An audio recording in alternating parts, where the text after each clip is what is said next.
was going to do some music again. Don't worry about it. Hey. Hello, everybody. This is Jason. I'm here with my son, Asher.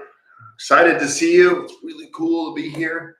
We kind of look forward to it. I look forward to it every week. We almost went live yesterday, didn't we? Yeah. Have we?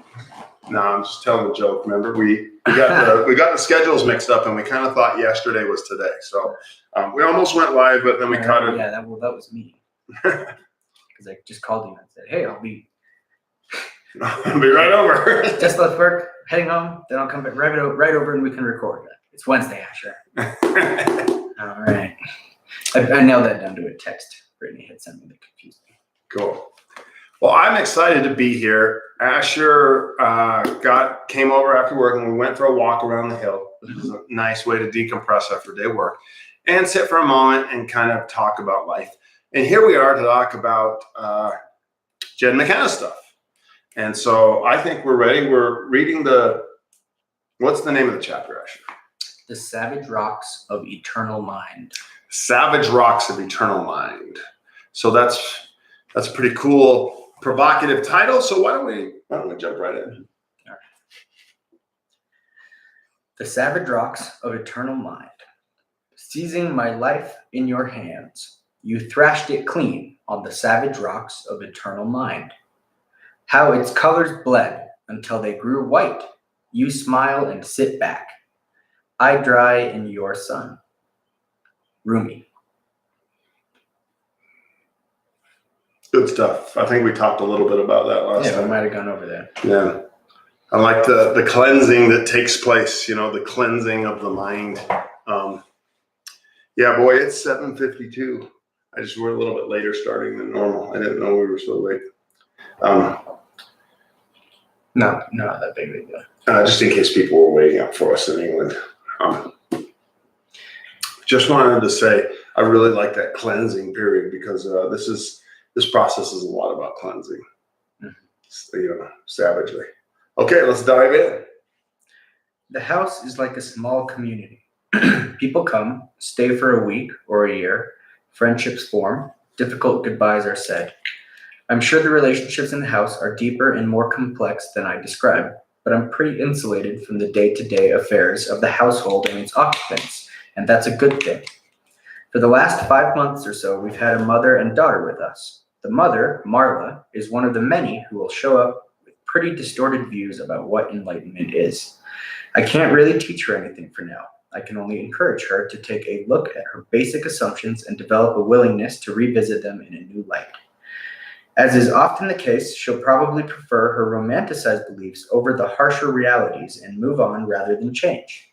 The misconception about enlightenment stems from, or is at least compounded by, the fact that most of the world's recognized experts on the subject of enlightenment are not enlightened. Some are great mystics, some are great scholars, some are both, and most are neither, but very few are awake. This core misconception will be a big theme in this book because it's the primary obstacle in the quest for enlightenment. Nobody's getting there because nobody knows where there is, and those who are entrusted to point the way are, for a variety of reasons, pointing the wrong way. At the very heart of this confusion lies the belief that abiding non-dual awareness, enlightenment, and the non-abiding experience of cosmic consciousness, mystic union, are synonymous, when in fact they're completely unrelated.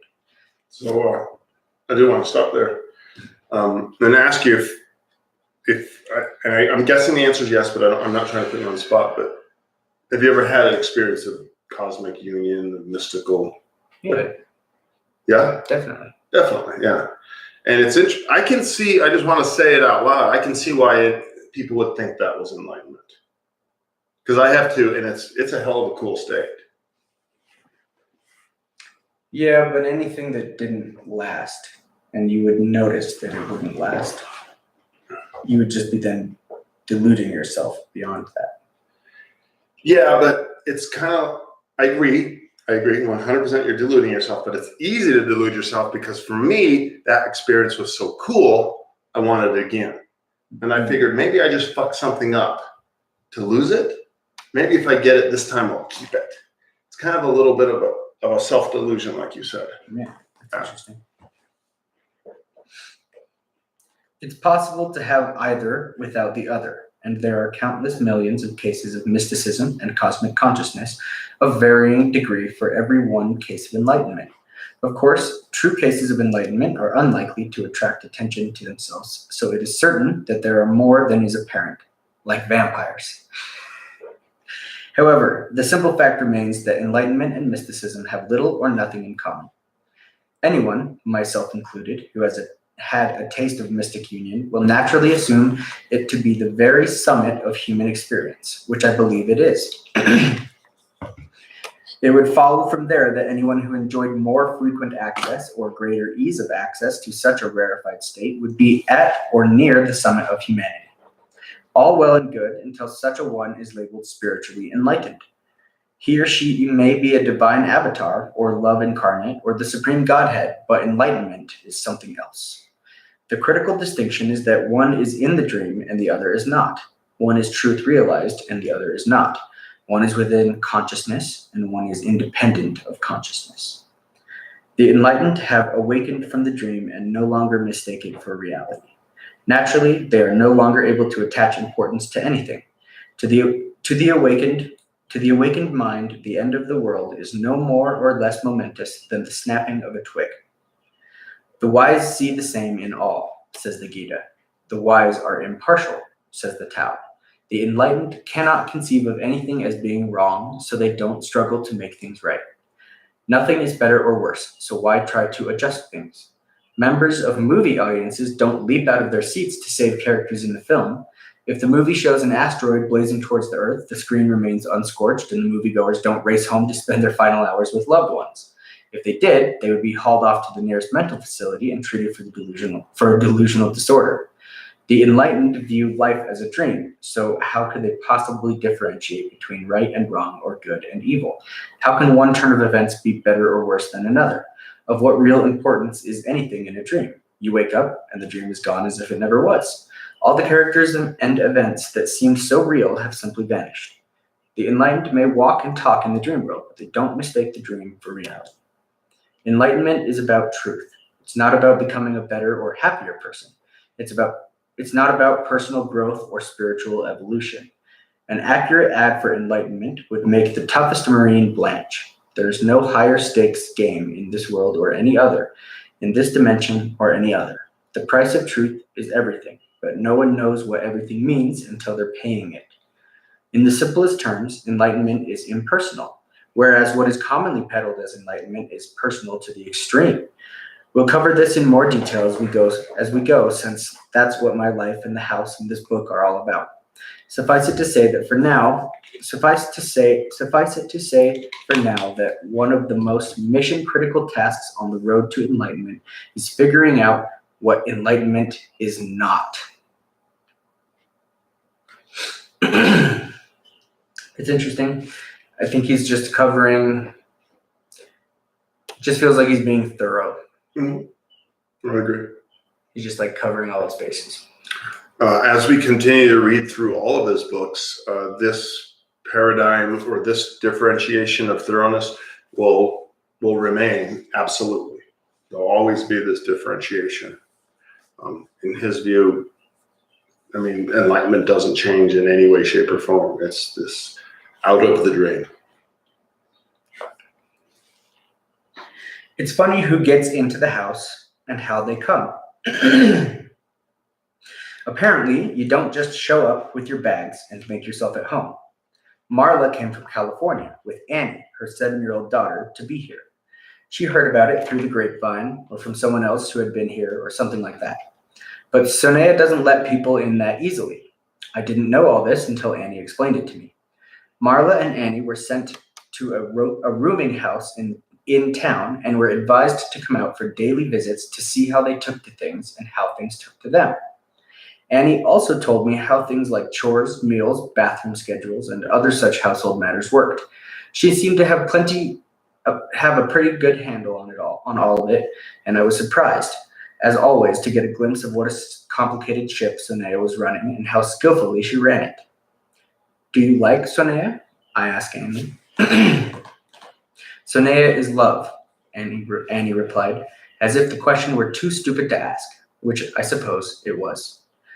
Sonea arrived 5 years ago and simply took over. In the first few months of her time here, I learned that she had been with the International Society for Krishna Consciousness for about 25 years. She had run households and kitchens when she was with them, too. Her devotions hadn't shifted. She once explained to me. When she was with them, she wasn't really with them, but with Krishna. And now, she wasn't really with me, but with Krishna. I got it. Not immediately, but eventually I realized that in all things, in every action, in every second of every day, she was practicing a conscious devotion to her Lord. It might look like she was cooking for the group or washing floors for her own sense of cleanliness or managing the complexities of a diverse group of people for the benefit of those people or running an accidental ashram for me. But once I got the hang of her and really started paying attention to the way she paid attention to, well, everything, then I saw it. She was present in every moment, and every moment was a devotion to Krishna.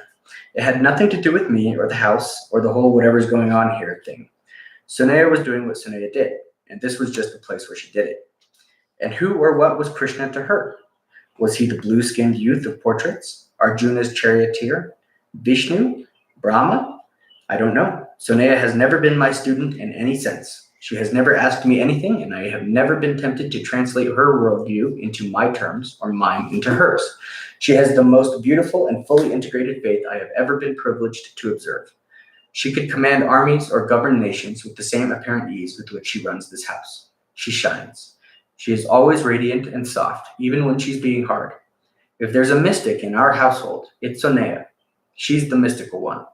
She possesses effortless correctness and imperturbability at all times, and in all things. She is above and beyond the tasks and chores in which she is constantly absorbed.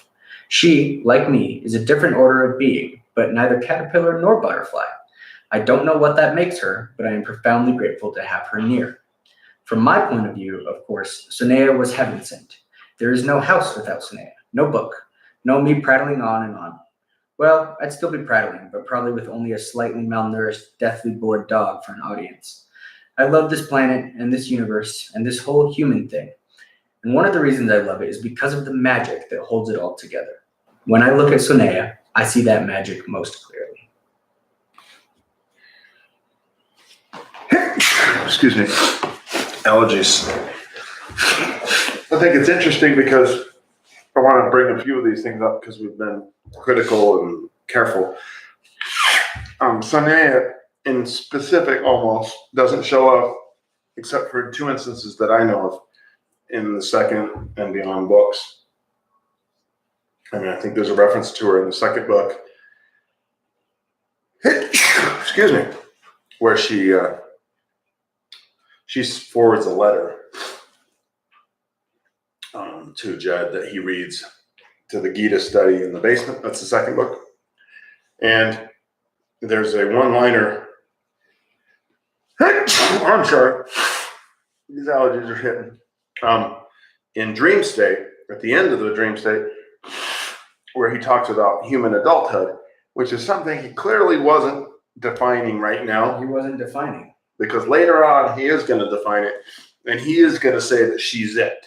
Well, that's what's interesting and something that affected me a lot when I was first reading these and taking them seriously, was realizing in the later books, learning about adulthood as he writes about it, and then coming back to this book. And I guess there's almost a feeling of frustration. There's nothing, I don't know what it is for me. I don't know, there's nothing to do about it, but I feel very irritated to a degree. Yeah. Because I want that information. So it's like, if he'd have known about that before, then there would, I'm starting to like egoically want other things to have happened than have actually happened. So, but my point is that I just feel irritated with it because I want more information. Yeah. So he lays out, I think, as in as specific as he can, how to become enlightened. If that so be your choice, / victimization, which is why we call this seeker, aspirant, victim, right? And then later discovers that there's this term called Human Adulthood that he ends up putting on how do you pronounce her name? Sonea. And when you go back to this first book, it's definitely absent. Like, this book is perfect. It's about spiritual enlightenment. And it holds it up to what it looks like, what it is, and in some specific cases, how to get to it if it so be your destiny. And it's a very interesting book because it shatters, it gets you to thinking. The later books, though, start to introduce this concept of human adulthood, which is something I can achieve. And so I begin to want it very heavily because I'm so sick of being full of bullshit in any other way. It doesn't appear at this point that I've crossed the event horizon and gone into the spiritual enlightenment piece, but I very much have been bitten by the bug over the years and driven to craziness and psychosis to get, and it's nothing compared to, I'm guessing, what actual enlightenment is, but what Sonea, thank you, is definitely what I am specifically hungry, fighting, burning my world down for. I think it's really interesting.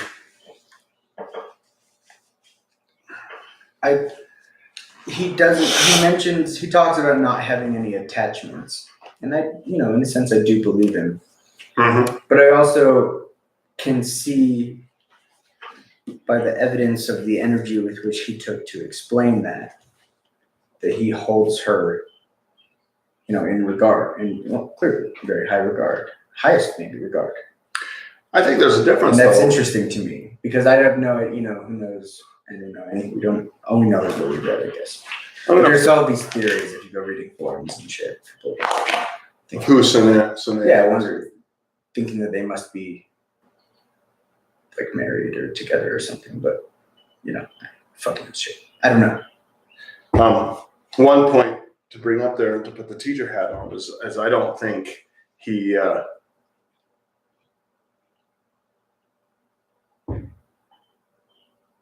sorry, and I apologize to everyone on this forum who's listening. To Jed, you yourself, I'd forgotten what I was going to say. It's about Sonea. Yeah. And well, I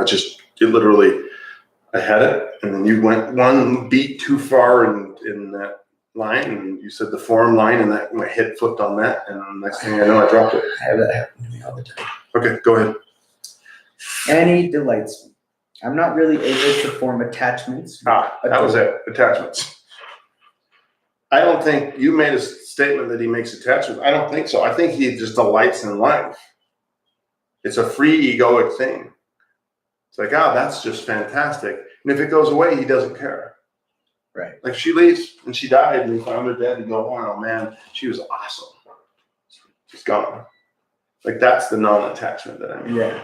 Okay, so there's no fear about I have to have her to support myself. No, not at all. Yeah. Does he like her? Yeah. Does he attach her to keep himself afloat? No. Okay. She just happens to do that, which I guess is kind of what he says. And he's grateful for it. Yeah.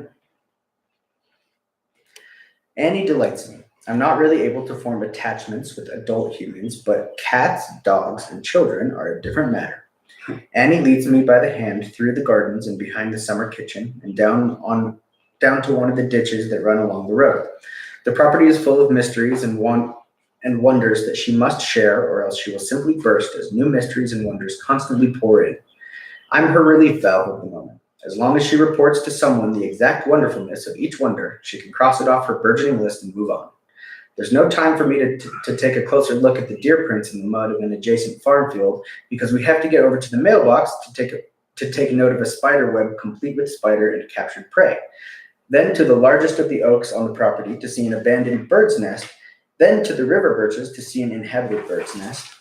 And we have to hurry or else we won't have time for follow the leader before meditation. A little judicious route planning might have economized our energy expenditures, but Annie is fabulously well-to-do in this regard and naturally unmindful of those less fortunate. Nevertheless, I am able to hold my own for the first 2 or 3 minutes to follow the leader. After that, the somersaults, cartwheels, and bunny hops, puddle stomps, and imaginary hopscotch begins to take their toll, and I am forced to retire to the less strenuous pursuits of gasping and moaning. I collapse into the grass and await the arrival of stretcher bearers. Annie helps me wait by sitting on my chest and bouncing. Meditation is 5:30 to 7 p.m. No one is required to meditate, but everyone is asked to be quiet during this period.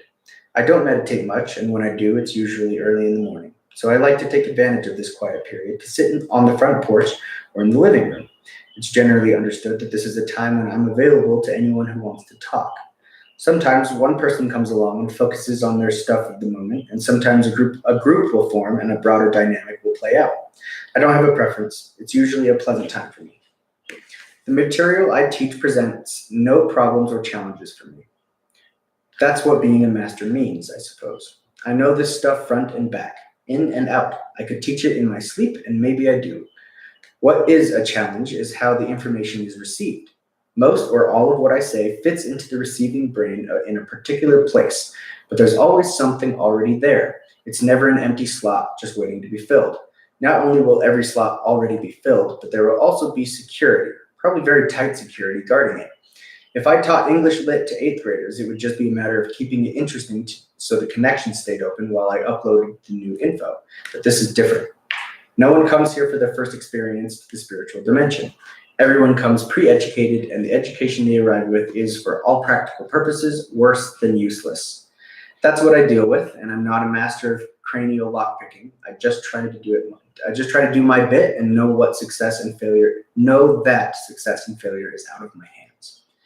It's amazing how desperately we cling to our beliefs. As history shows, the fastest way to reduce otherwise decent people to a state of savagery is by tampering with their belief system. The word for someone who does so is heretic, and historically the punishments reserved for him are more brutal than any other class of offender.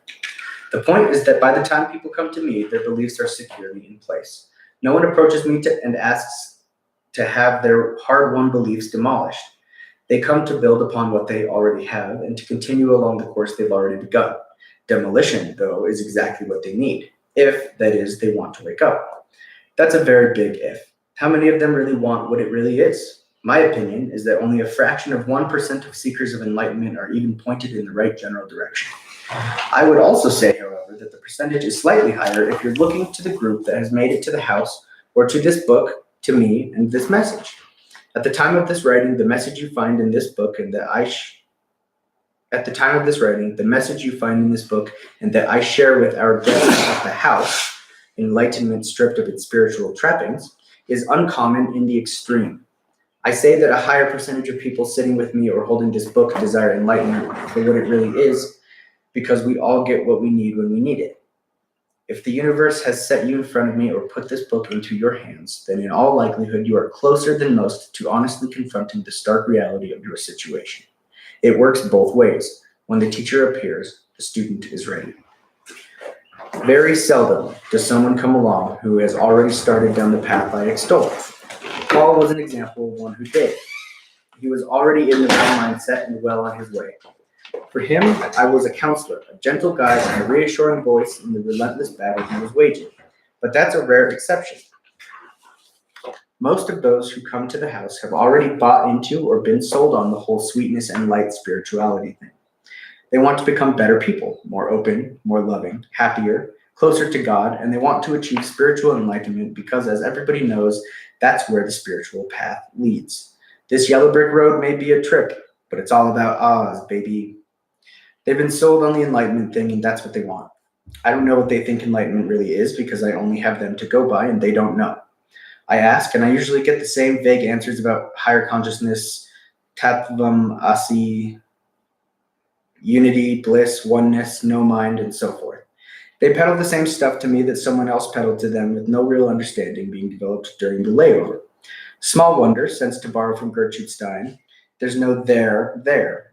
What they're describing is, for the most part, a whimsical, mythological sort of heaven, Shangri-La, nirvana for the Hindu, Buddhist, New Age crowd who have managed to step out of their Judeo-Christian upbringings.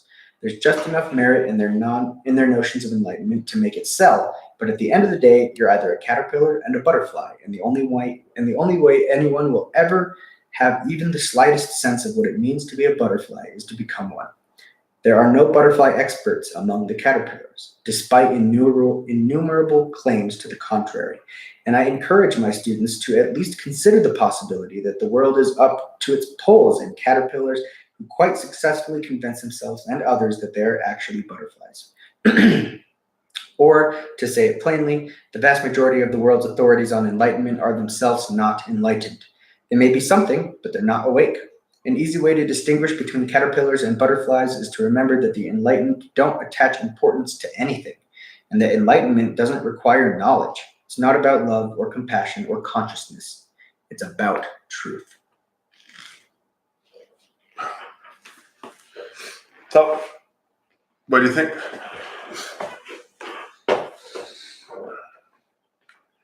I don't know, it's really good. It's just more of him elaborating, more covering his bases. Let me ask you a question. Why do you think he told about Annie and the childlike disposition that she had in it?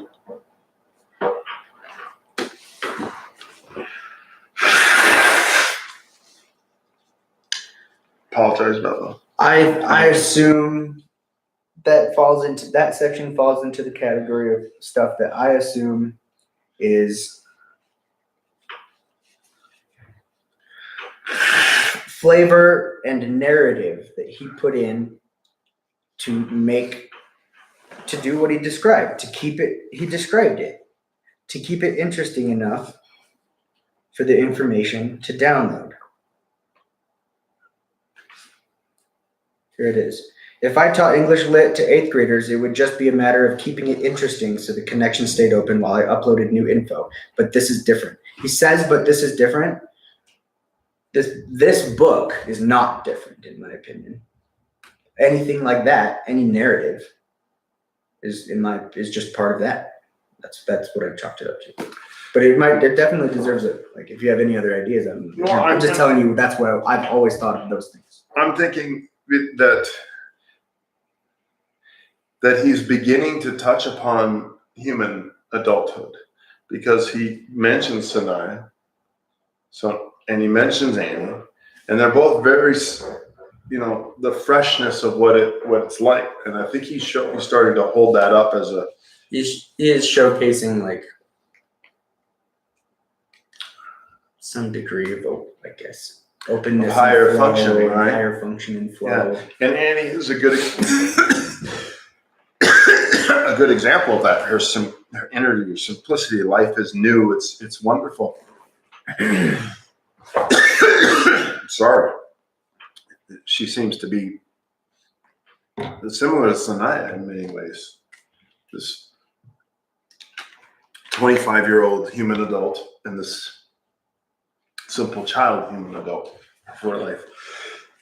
I got something in my throat. I apologize. So I think that's a good question. And if anyone is out there, when you're hearing this, if you have an insight into this, I don't think it's on accident. And so I'd like people to start asking questions, and you can go ahead down below, whether you're live or later, and let's get that discussion going, because I think there's probably something to be found there. I agree. So, what do we?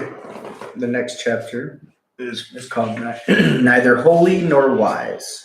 Would you like to pause this video and start a new one for that chapter, or would you like to stop for the night? Where are you Stop at? for the night. Stop for the night? Just Okay. worked really hard lately. Hey, Sirius. How are you guys doing? Pretty good. We're about to go. We are doing well. I'm going to type it in so everyone can see it too later on. I know it's really late for you. Thanks for asking. Yeah, we're going to shut it down. But we thank you for coming on, Sirius, and we missed chatting with you. Just watch the stream. Yeah, watch the stream. We went through the whole chapter and went through The Savage Rocks of Eternal Savage Mind. Rocks of Eternal Mind. So why would that be the title? Let's finish this up for that chapter now that we've read the chapter.